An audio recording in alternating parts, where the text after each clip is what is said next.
All right, here we go with our little adventure. So we're at the intersection of Rosslyn Road, which goes that way, and this becomes Hearthstone Road over here, and that's Fraser Road.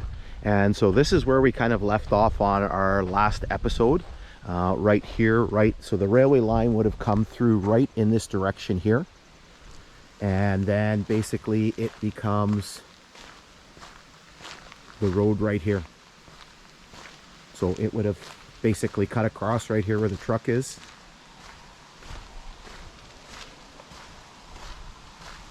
And then gone straight ahead this way. Okay, so we're gonna have a camera going inside the truck so we can record some audio.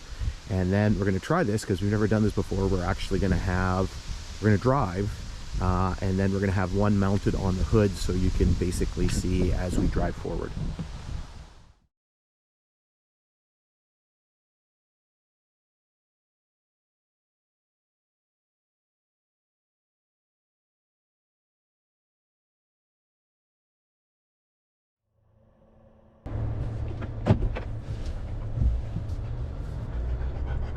All right, here we go. Take two. The first attempt at this, the battery on the hood camera died. All right, so now we are on top of the railway grade. Luna's kind of making me bonkers a little bit here. So you can see sort of the nature of the railway in this area. Basically passing through some farm country here, just to the west of Thunder Bay, just to the west of the little community of Rosslyn.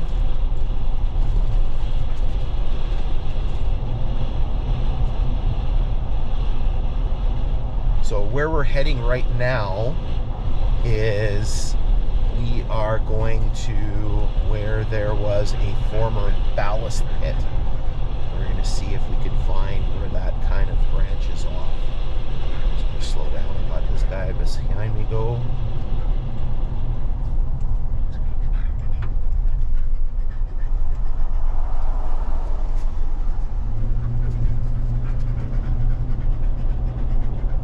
So you can see it's a fairly nice Sunday morning here. Luna's all in a bit of a tizzy.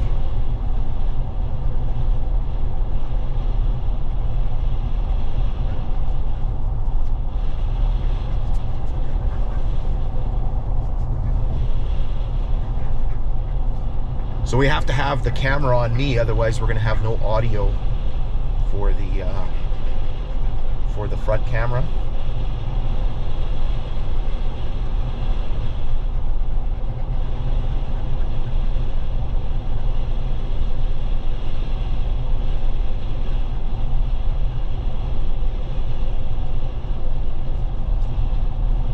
Now I'm not sure what's going on with my GPS. I keep losing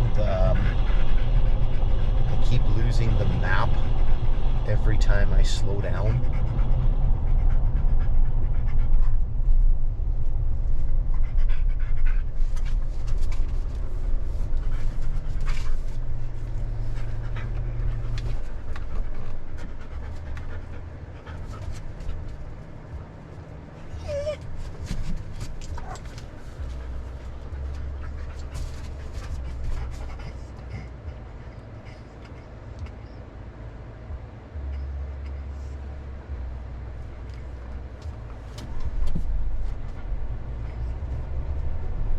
Okay, so it's supposed to be just up here is where this pit is.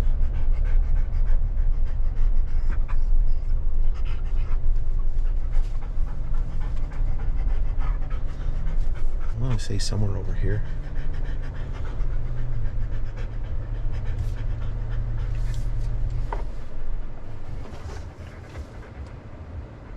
Yeah, it's right here. I'm going to pause for a second here. All right, so where this pit starts, man, what is going on with the GPS here, is right somewhere over here.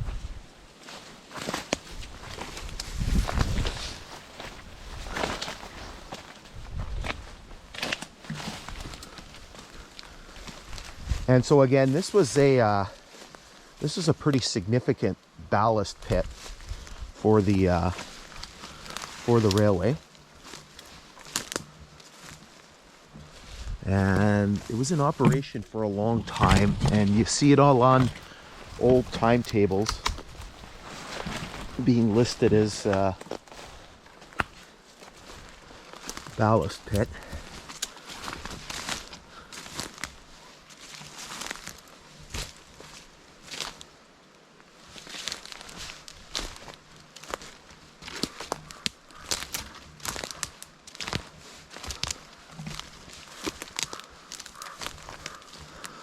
I'm not sure where it starts. I haven't been through here in a long time.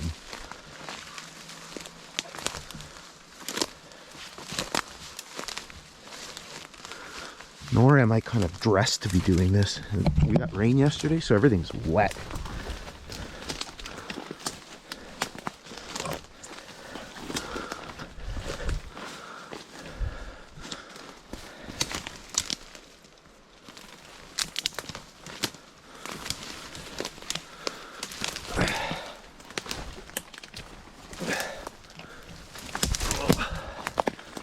Should have worn my trail shoes here. Not good with runners.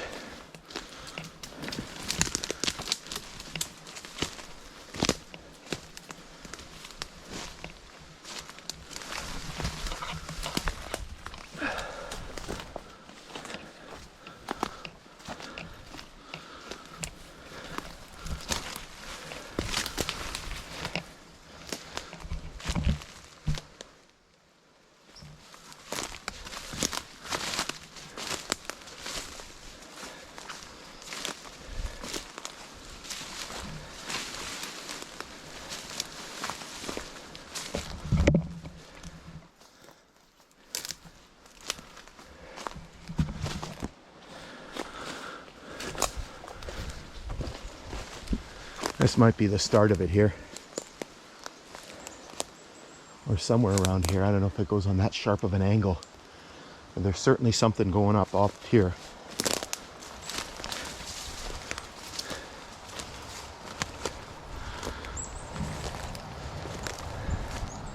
You can see that people have driven their vehicles through here. I want to say that the spur is more of a... the angle's different.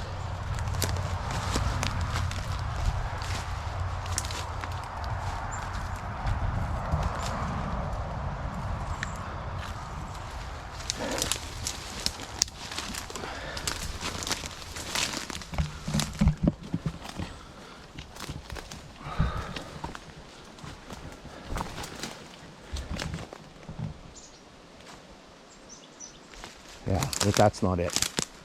It's more over here.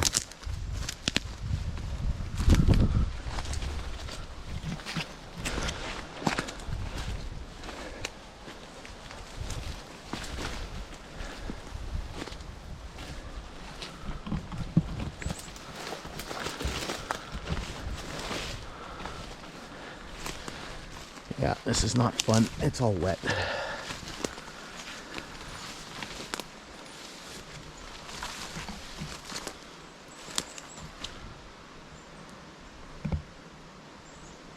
And again, my GPS is not, I don't know what's going on here. I keep losing the map. Which is annoying. Ah, yuck. Just got sprayed with water.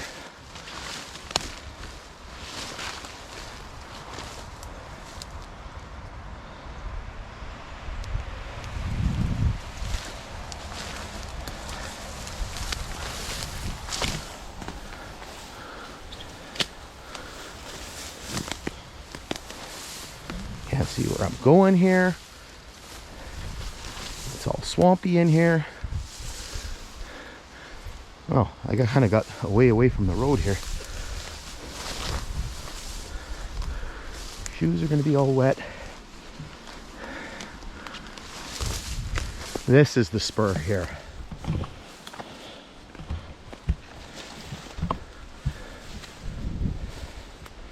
Now we got it.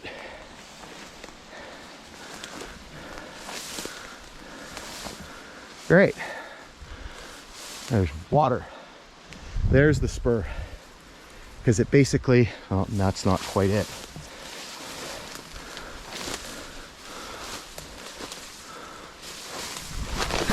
Oh, Jesus. Just lost my shoe.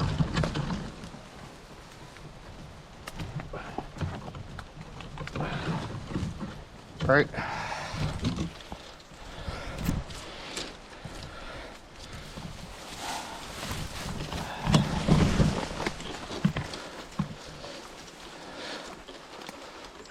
Awesome.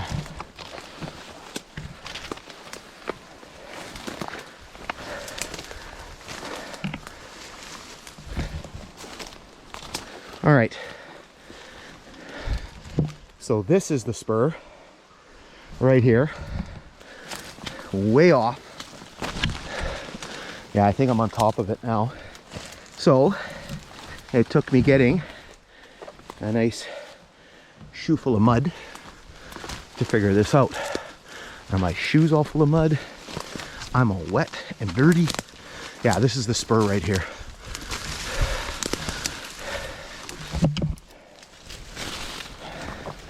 So it basically ran off in that direction there.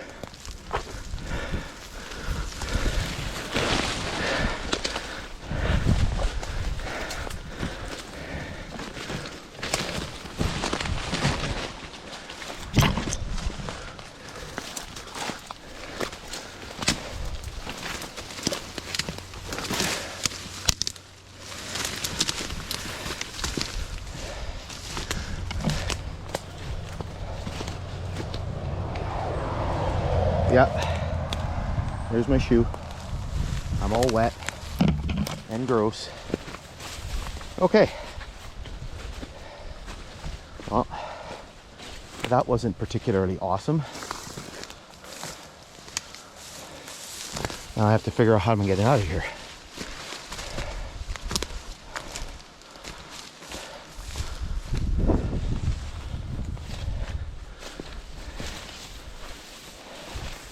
Because again, it's all wet and swampy in here.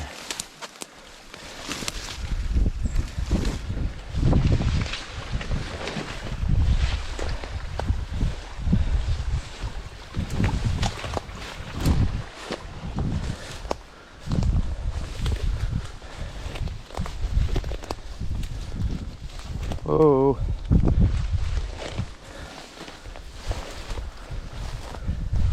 Great. Ditch is full of water.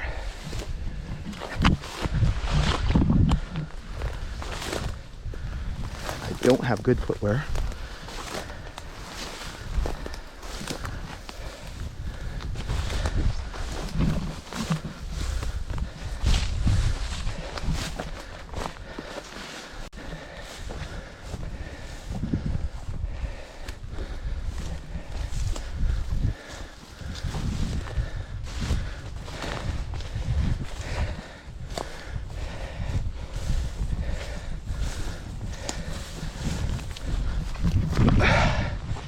Okay, so the spur is right here after all of that.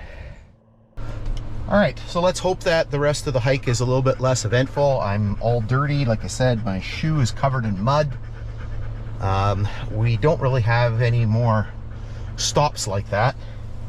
Like I said, if my GPS was cooperating a little bit more, I don't think I would have ended up in the predicament that I was. So, all right, let's get rolling here.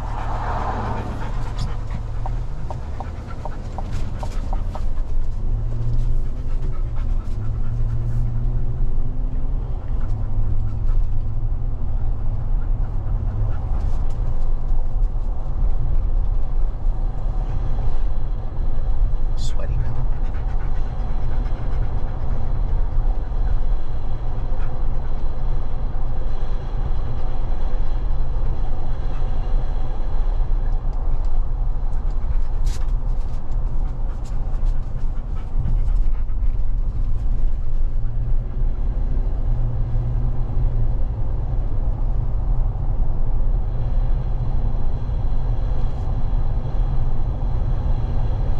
soon enough we're going to move alongside the river, which is the Kaministiquia River, which is the largest river in that area here around Thunder Bay. So the Kaministiquia is formed by the merging of two other rivers. So the river is just beside us here, it's just to the south, just to my left. So it's formed by the confluence of the Dog River, which comes out of Dog Lake, and the Matawan or Shibandawan River, which comes out of Shibandawan Lake. Here you can just see this view here. It must have been something when the railway was first constructed here, cruising alongside the river. So the Kaministiquia is an indigenous word, and basically it means river with three mouths, because when it gets to close to Lake Superior, it splits into three rivers: the Kaministiquia, the McKellar, and the Mission River. So it forms a bit of a delta. So what used to happen when the railway line was running, even right from the very beginning, even right before they even completed the line, they used to run excursions up here to Stanley. And there was a park here that they used to have alongside the river, and they also used to run excursions up to Kekabeka Falls, which is one of the largest waterfalls in this area. People call it the Niagara of the North. So here we're approaching a creek, so you can imagine there would have been a little bridge or a little trestle over there. This is Corbett Creek. I would imagine any traces of the railway line are gone. Sorry, the bridge or the trestle are gone.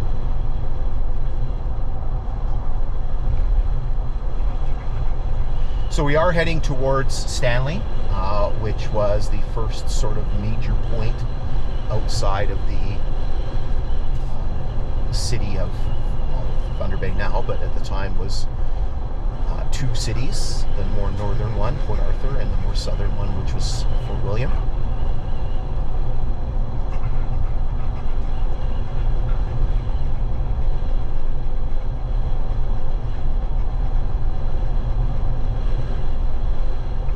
So Stanley is situated at milepost 19.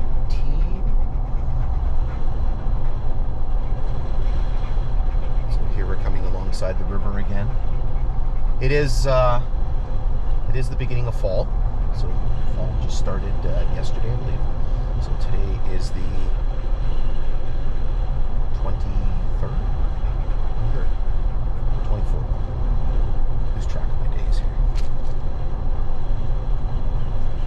Today's the 24th of September.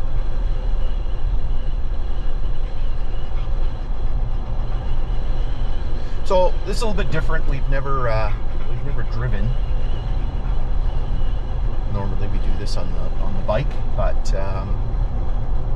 just thought it would be a little bit easier logistically. It is a bit of a longer sort of route, and I would have had to like park and then go back and then come back, and just figured it might be a little bit different to do the drive. Sort of record it that way. Hopefully the front camera is recording.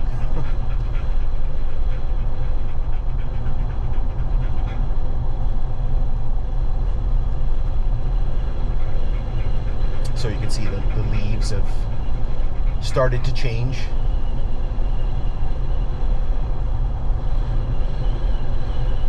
We don't have a great deal of variance in the color of the vegetation. You can see that there are a few reds and some oranges in there, but mostly a lot of the vegetation around here is poplar and birch, so you just get a lot of yellows and maybe a little tinge of orange.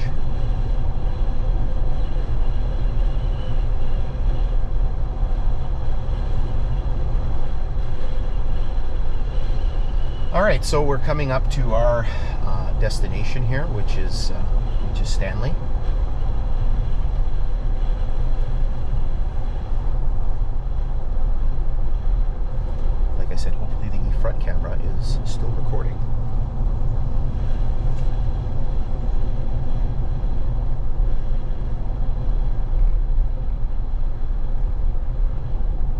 So what we're going to do here is we're going to pull over, and then I can kind of give you a little bit of an explanation as to what is sort of happening here. All right, so we're just going to do a little walkabout in here in Stanley. So we've previously done videos here. So again, Stanley was located at milepost 19 on the Port Arthur, Duluth and Western. It actually predates, so this location predates the railway line. So what had happened was in the early 1800s, sorry, a little distracted there. So in the early 1800s, silver had been discovered just southwest of what is now Thunder Bay, so just in that direction over there. And in order to access those mines, what they had done was they had built a wagon road from Murillo Station. So Murillo is just to the north of us over here. So Murillo Station on the Canadian Pacific, they had built a wagon road coming through here and basically crossing the river here at Stanley. And so this hotel that's here, Stanley Hotel, actually has been here for quite a long period of time, because it was basically kind of an intermediary point in that wagon road, essentially going from Murillo all the way down to the silver mines. There were initially one and then multiple silver mines. And again, the silver mines are one of the main reasons why the railway line was built. And so the railway first reached here in the winter of 1889, 1890, and the name that was given to this location, Stanley, it was actually named after the Governor General at the time, so Lord Stanley of Preston. And he's the same guy that the Stanley Cup, he was the guy that donated the first or original Stanley Cup.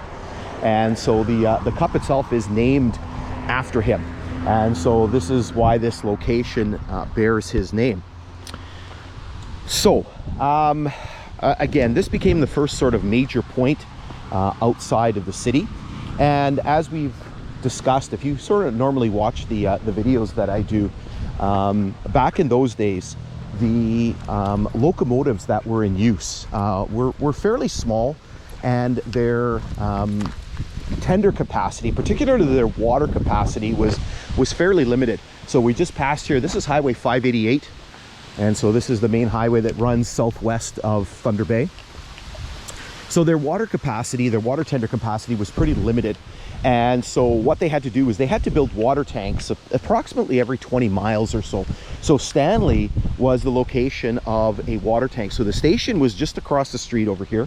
And then right here, there's this creek that comes down, and basically this is where you would find the water tank. And again, we've done some videos in here, and I'll put some links in there. You can hear the water running. So again, Stanley's a major point. I talked about on the drive that basically there were excursions that were being run, so trains would come here. And then people would go to the park that was just up here. There would be stagecoach service to Kekabeka Falls, so people wanted to go and visit the falls. And then obviously there was access to the mines from here as well. So it was a pretty important point. Now, things really began to change for Stanley in the late 1890s because in 1898, the railway line was purchased by Canadian Northern Railway. The purchase wasn't finalized until 1899. There was all kinds of legal drama and stuff that took place. But construction began on the Canadian Northern's first real big project, which was a line between Port Arthur and Winnipeg. And so Stanley was going to be the junction point. So basically right here, the Canadian Northern was going to use the Port Arthur, Duluth and Western route up to here, and then the two lines were going to split, with the Port Arthur, Duluth and Western continuing on its original route that way towards the next station is Hearthstone and beyond, and then the Canadian Northern route, nice Luna, basically branching off and running uphill towards Kakabeka. And so from 1902, when the Canadian Northern Main Line, which became their Ontario section, was known as many years, and then the Port Arthur, Duluth and Western became the Duluth extension, never reaching Duluth, unfortunately, as we know. Basically, this was the junction point. So from 1902 till 1911, this was a pretty hopping place. There was a lot of stuff that was going on. You basically had Port Arthur, Duluth and Western trains coming this way. You had the mainline trains going west from here and then coming downhill from Kakabeka. Now, the only unfortunate part was there was an issue with this line. So there was an issue with the line that was running north from here towards Kakabeka. The grades weren't particularly awesome. It was pretty steep, and we've done some videos on that section of track. And so what happened was in 1909, Canadian Northern began work on a cutoff, right? So basically starting back at Twin City where we left off, and then basically splitting off and running up to Kakabeka. And the purpose of that track was to mitigate the grades coming down here. And there were documented cases of accidents and things like that where people were killed because these locomotives basically piling down the grade coming downhill from Kakabeka created a lot of issues. And so once that cutoff was completed in 1911, it basically relegated all the track from here in Stanley all the way back to Twin City, relegated it back to just sort of branch line status. And so, you know, Stanley kind of lost its place on the main line. Try to keep the dog from rolling in the ground here. I'm not quite sure what she's rolling in. So I don't know if there's any vestiges of that line. You can actually see it on old sort of maps. Sometimes you can kind of see where the old grade was. I don't know if it's this right here. I'm just going to have a quick little peek here. Certainly, you can see the old mainline track much better as you get further to the west. And so again, this track became known as high track, simply because of the grades that were involved. Again, I'm not seeing a whole heck of a lot here. I've never really been through here. I've been kind of I've been on the grade further to the west, but I've never sort of dug into here. You can actually see there's some old foundation here. You can see there's some old metal, and you can see some old concrete here. Be careful. You can see there's a bit of concrete work here. Not quite sure what this would have been for.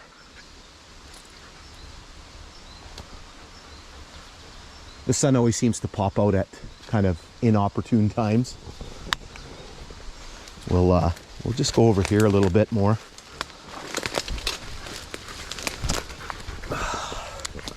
Trying to go through the bush with your dog and a leash is not a good thing.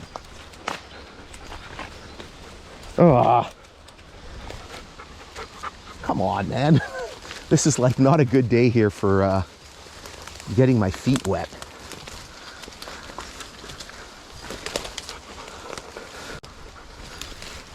My poor shoes. I need a new pair, but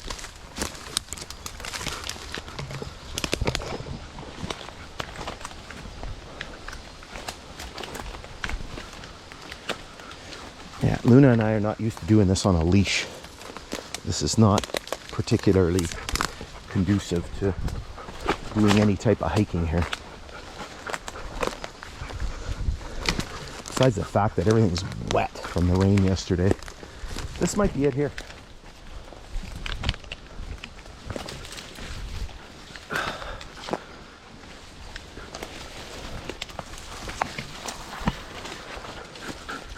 We have an old piece of bottle here. Oh, because of the because of the water here. Basically, there was an old bottle works, and so you can actually see old pieces of bottle. We got to be careful here. I don't want to cut Luna's paws. You can see all of the smashed glass here, all of the old bottles from the Stanley bottle works here.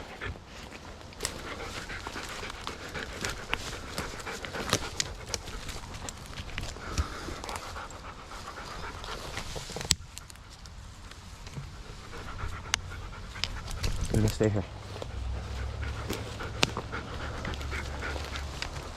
So I think this is the grade here. Come on, Lynn. Let's go this way.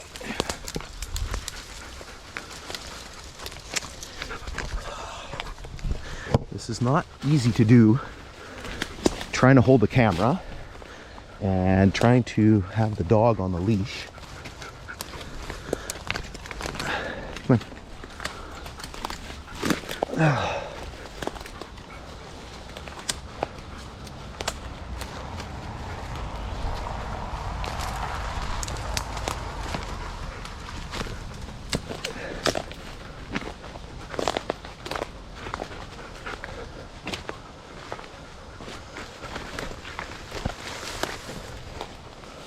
Yeah, this could very well be the grade here. I mean, there's been so much sort of development here.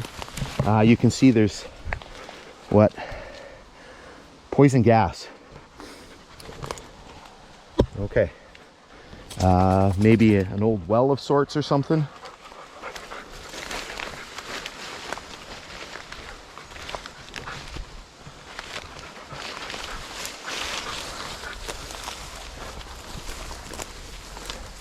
Let's just go a little bit further here and see if we see.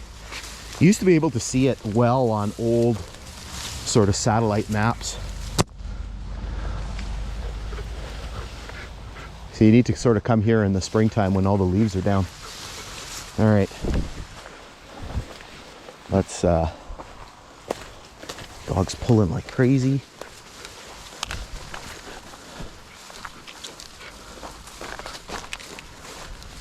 All right. So in any case, again, basically this is the grade of the PD right here, and then again you have the Canadian Northern Line running up that way. Maybe I'll throw up a map on the screen here so you can sort of see it.